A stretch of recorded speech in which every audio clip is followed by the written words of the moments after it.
Après des semaines de baisse et de tension, on commence à entrevoir un peu de lumière. Un léger rebond, une respiration bienvenue et peut-être le début d'un vrai retournement. Avertissement. Ce contenu est informatif et éducatif. Il ne constitue pas un conseil en investissement. Fais toujours tes propres recherches avant toute décision financière. Alors, qu'est-ce qui change aujourd'hui? Pourquoi ce regain d'énergie sur le marché? Le Bitcoin se maintient autour de 104 700 $. Une amélioration nette par rapport à quand on était en dessous des 100 000 il y a peu. Ethereum et Solana rebondissent aussi, et même un petit mouvement haussier suffit à redonner confiance. Les acheteurs semblent défendre cette zone symbolique des 6 chiffres.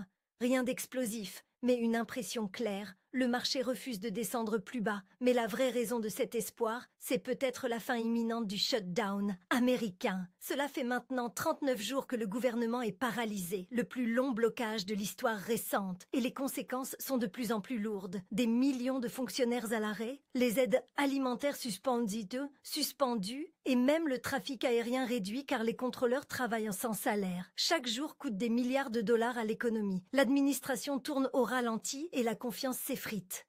Mais ce week-end, le ton a changé. Le Sénat a travaillé sans relâche. Les deux camps politiques semblent enfin prêts à trouver un accord. S'ils y parviennent dans les prochaines heures, ce serait un signal majeur pour les marchés et pour la crypto. Les marchés à terme sont déjà dans le vert. Les investisseurs sentent venir le moment du déclic. Car oui, depuis des semaines, le marché crypto est sous pression. Tension commerciale, liquidation massive, peur, manipulation et morale des investisseurs au plus bas. Mais les fondamentaux restent solides. Les grandes entreprises continuent d'accumuler. Les holders à long terme ne bougent pas. Et beaucoup sentent que le marché n'attend plus qu'un déclencheur pour repartir. Ce déclencheur pourrait bien être la fin du shutdown. Si l'administration rouvre, cela veut dire retour des flux financiers, déblocage de budget et une vague de liquidités qui pourrait raviver la confiance et les marchés. Le calendrier aussi joue en faveur de la crypto. Nous entrons dans la deuxième semaine de novembre, période souvent propice aux actifs risqués. Après un mois d'octobre terne, le fameux Pumpvember pourrait enfin commencer. Rien n'est encore fait, mais tout semble s'aligner pour un redémarrage. Bien sûr, tout dépend du vote. S'il échoue aujourd'hui,